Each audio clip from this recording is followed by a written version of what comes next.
welcome to Tea, Cake and Conversation. My name is Helen van Hooft. I am a medium and a healer.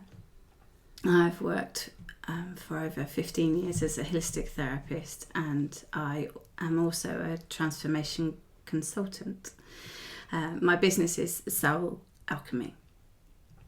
And I welcome you to join us for a cup of tea, a cake, and a conversation.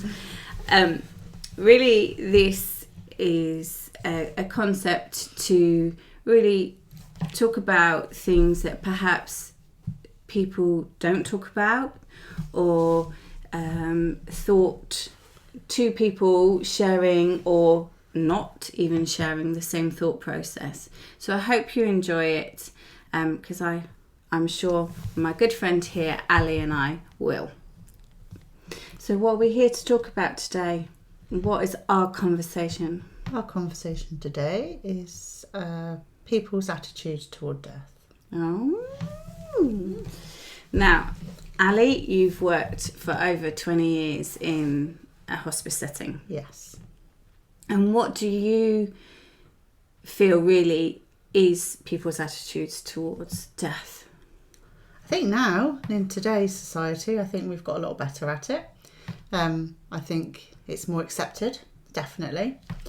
So I think within my working environment and around people, I think we're generally better. Right. This makes me giggle in a bit, because people have always died. Yeah. There's none of us are getting out of here alive. No, we're certainly not. Right. And actually, I wouldn't have much of a job as a medium if we didn't. You wouldn't. But you're saying that people's attitudes have got better toward death. So can you explain that? Yeah, I think because we are able to talk and we're able to be more open about it, and we're able to... Yeah, okay. And I think we're more... find the humour is more there. Okay. And I think that really, really helps with people. Because I think you just need to not take it too seriously.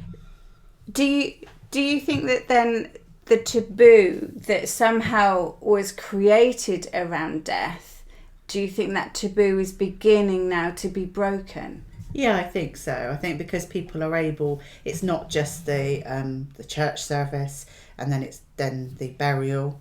I think people have more choices in what they want to do today. Right. So, I mean, people can sort of almost, plan their own sort of death, I suppose, really. Well, we know people that have done that. Yeah, we do. And I think that, with that, I think that involves such a great thing for people that they're able to sort of plan what they want to do. It's not just, like I say, the typical burial. Now we've got the cremations and scattering of ashes in different places, and you can go to a forest now and have ashes interned under trees, and things that people love doing. People love to have their ashes scattered in all different places that mean something to them as a family. So, and now also, when I started to research into sort of death and attitudes toward death, and perhaps because I feel that we suck at it. Yeah. Right.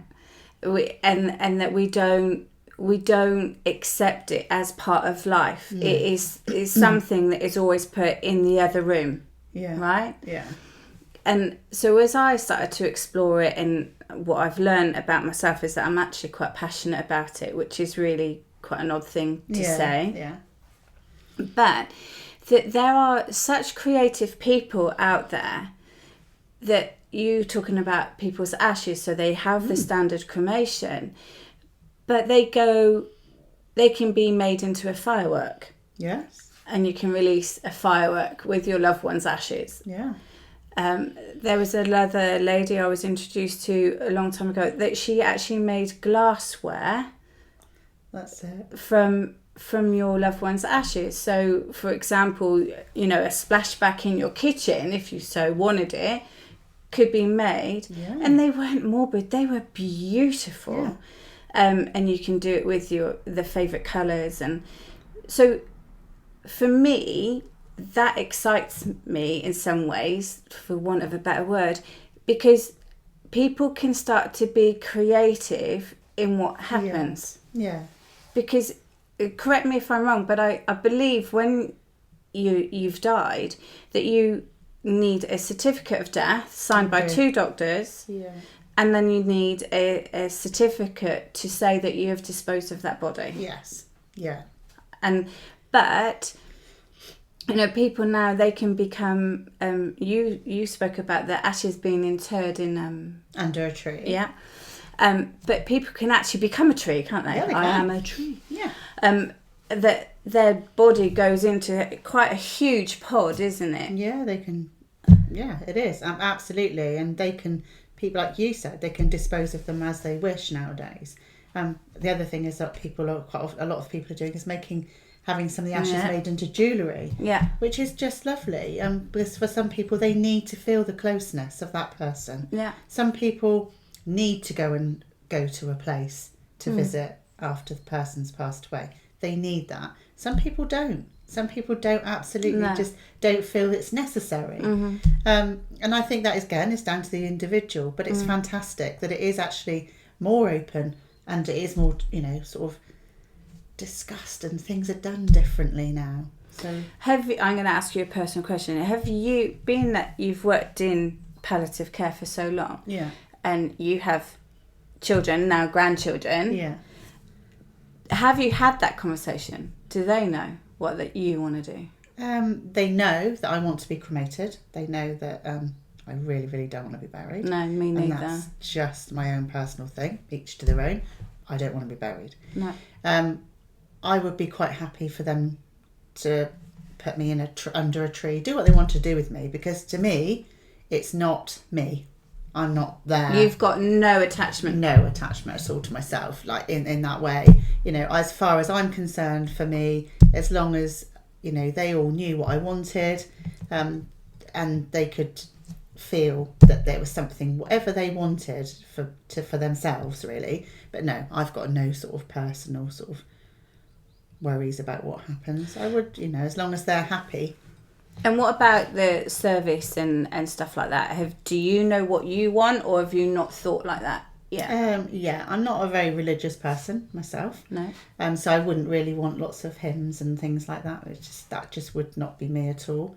I probably would like to choose something, a song or something myself, that is what I will do. I will, unless, I wasn't able to. But now, at this time, talking to you, I would like to say that I would like to plan it myself. Yeah, if you had time. If I had time.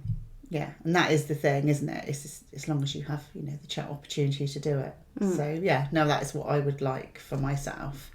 Because in your line of work, you must find or come across a lot of people that are in denial or anger.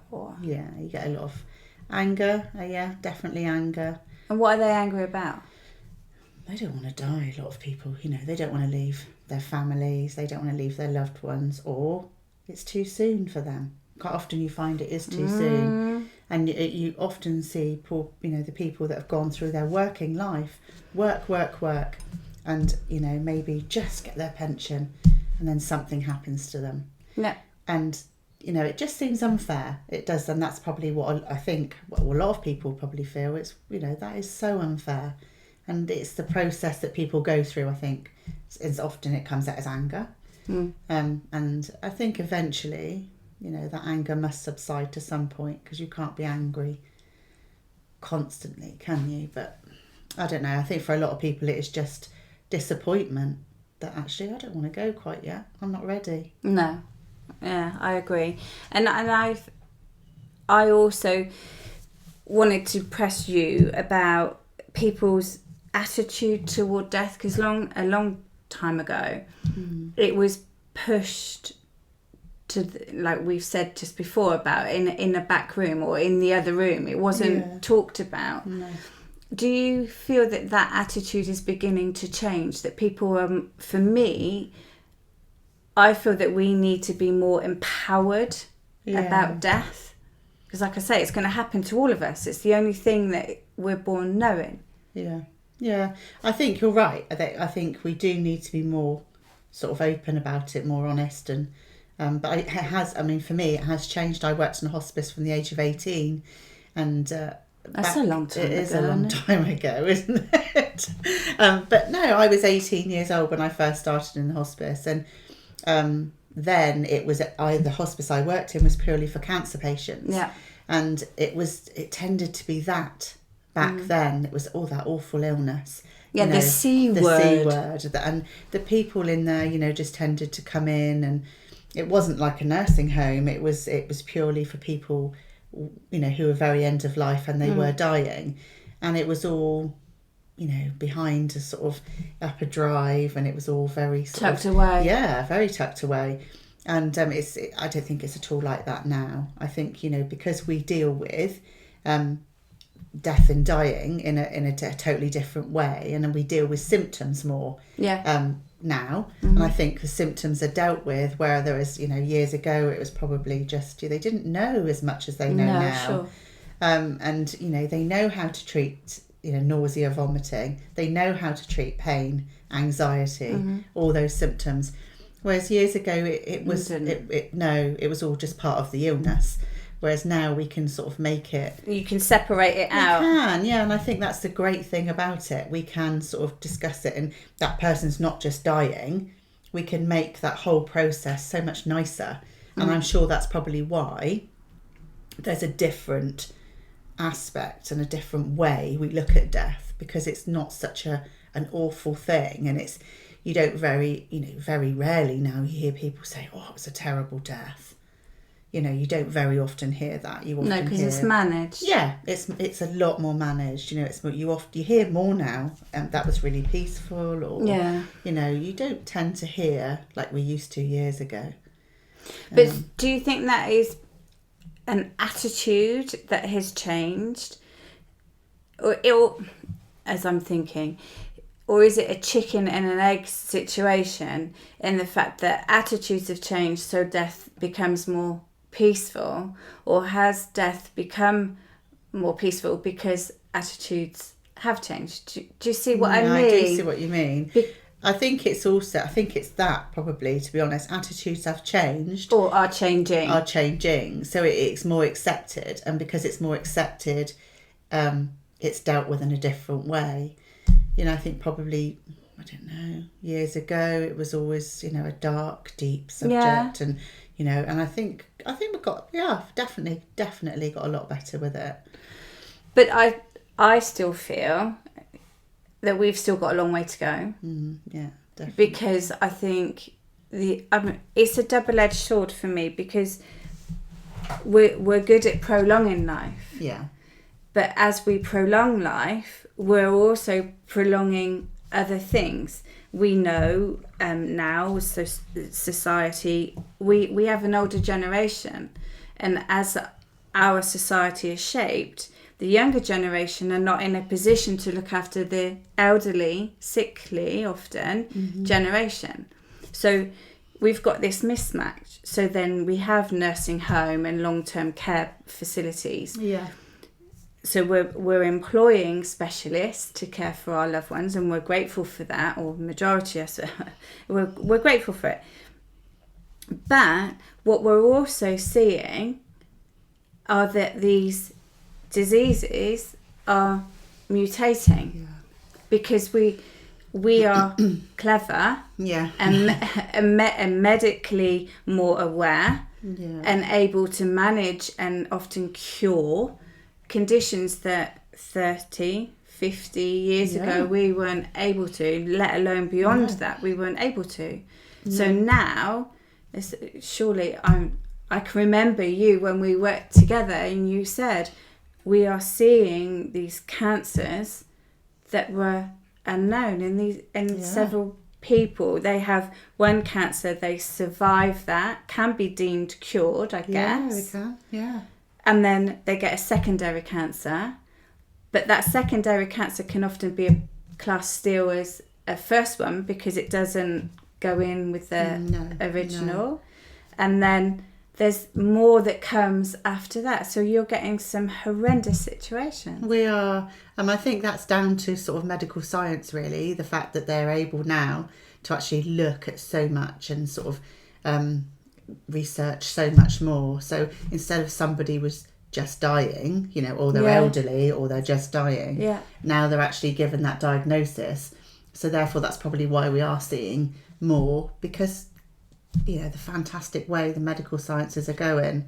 And I must say we are still seeing obviously lots of older people with cancers, and not just cancers, but sort of, you know, all the life limiting illnesses that are out there. There are so many now, and they live, although they're still termed as life limiting illnesses. Yeah. One could be diagnosed with a life-limiting illness, but your longevity of life absolutely can still be 25, 30 years because we have that medical science or medical know-how to back it up. Yeah. So, you know, in our family, Parkinson has been something. Yeah. And now we're seeing that people can live and be managed with Parkinson for far longer than, you know, 40 years or 30 years ago. Yeah, exactly. A long time ago, it was just, you know, somebody like that wasn't able to get about because there wasn't the medication and the things to be able to get them moving. You know, they would be stuck in a chair, you know, and really stiff because we didn't have that. And in pain. Yeah, and in a lot of pain. And the beauty of, I think, you know, the medics today is are able to give so much to help cure symptoms, not cure the actual life-limiting illness, but actually help with those symptoms. Yeah. Which is amazing, which is absolutely amazing. I think that's probably why, because people don't look as if that person is suffering now. You know, you don't look at somebody, gosh, they're in such a lot of pain. You know, hopefully we don't see people that are suffering in pain anymore. And that to me was very apparent when I was in the hospice working, was that pain was managed extremely effectively. Absolutely. It's one of the things. I mean, there are some people, and I know, you know, some people never truly get rid of that pain. No. That's rare. That is very rare. We don't actually see that much nowadays. Not now, you know, because there are so many things that we can do.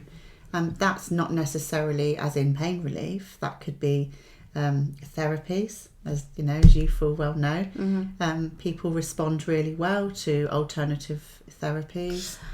And it's great. It's great that actually it can be offered. And because it's offered, you know, people but people don't know it's out there a lot of the time. Yeah. And so it's really good for having people like you, because, you know, somebody actually can be really, really helped by having alternative therapies.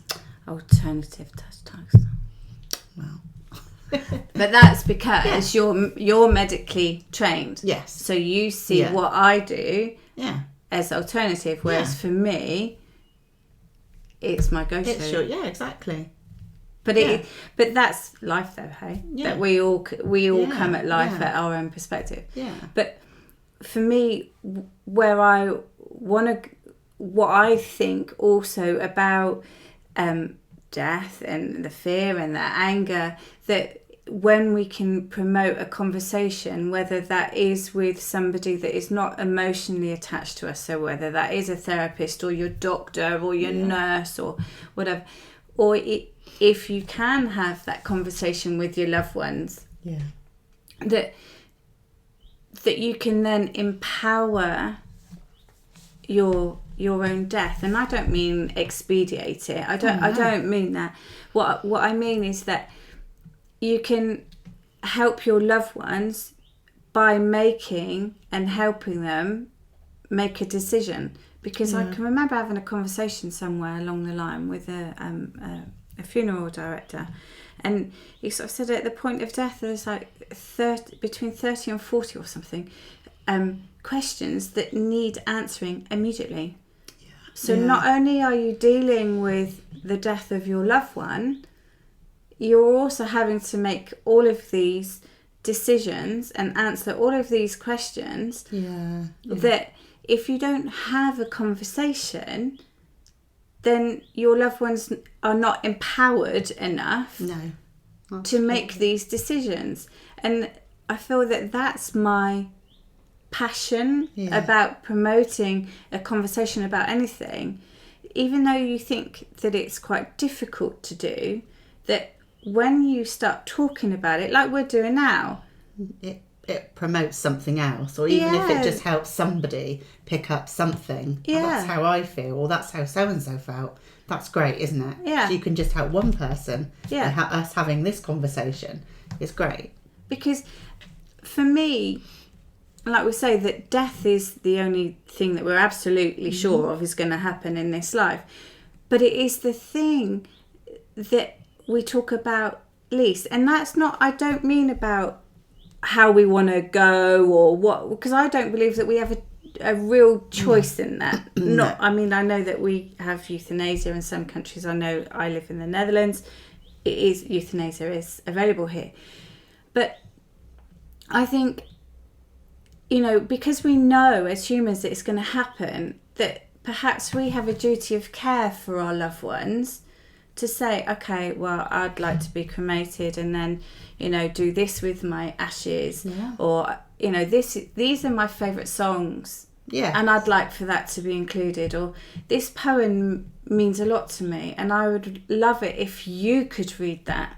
Yeah. Or, you know, just so that they have some kind of direction if you're not able to put a list down of what you want to do yourself. And I think that's just, you know, it's amazing if people can do that.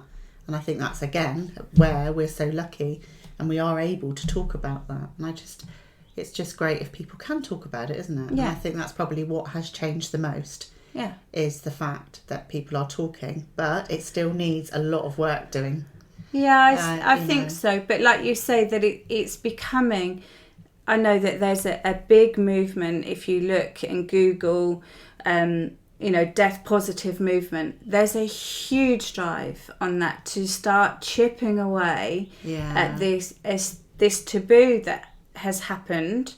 And I, for one, feel that it would benefit every family to have that conversation. It doesn't have to be morbid. No, it doesn't have to be a massively in-depth conversation either. Because you can always have a conversation sat around a table chatting. Whenever something happens, that person may look up and say, "God, I remember when so-and-so said." I remember my nan. My mum didn't know whether my nan wanted to be cremated or buried. And we just sat having a conversation. And I said, just looked out the blue and I said, "What do you want then, Nan?" Yeah. And that was, I don't want to be buried. For my mum, that was a massive relief. And she just looked at me and smiled. And I remember thinking, there we go. That was actually quite an easy thing to do. Yeah. And that was, you know, we're talking a good 10 years ago. And even then, you know, as mum was like, I don't know what she wants. I don't know what she wanted. But I found that quite, you know, just slip it in the conversation. What do you want then, Nan? And you don't it doesn't have to be your work. You know, like we say, you worked in it can be just getting that conversation around somehow. That's my favourite song. Yes, exactly. You know, but I think people make it into something that is, we don't, because it hasn't been discussed. Yeah. So therefore we carry that on and we don't discuss it. Yeah, and I also think lives are so busy that, you know, and it's sort of, everything takes over, doesn't it? Social media, TV, all these things take over. So I don't think people actually sit and chat. No, they don't. Enough. I agree. And I think because they don't sit and chat, you don't have those conversations. Yeah. TV dinners. Yeah, and I think it's not quite often just by having a little conversation. It doesn't have to be long. Just have a little conversation with somebody, and you can find out quite a lot just by us having, like we are, just this little chat. Definitely. So, thank you. You're welcome. So with that, it is important to have conversation. And with every conversation, you definitely need a cup of tea that is going cold. Brilliant. And our little cake. Thank you very much for joining us today on Tea, Cake and Conversation, and I look forward to the next segment, and I hope you join us then. Thank you.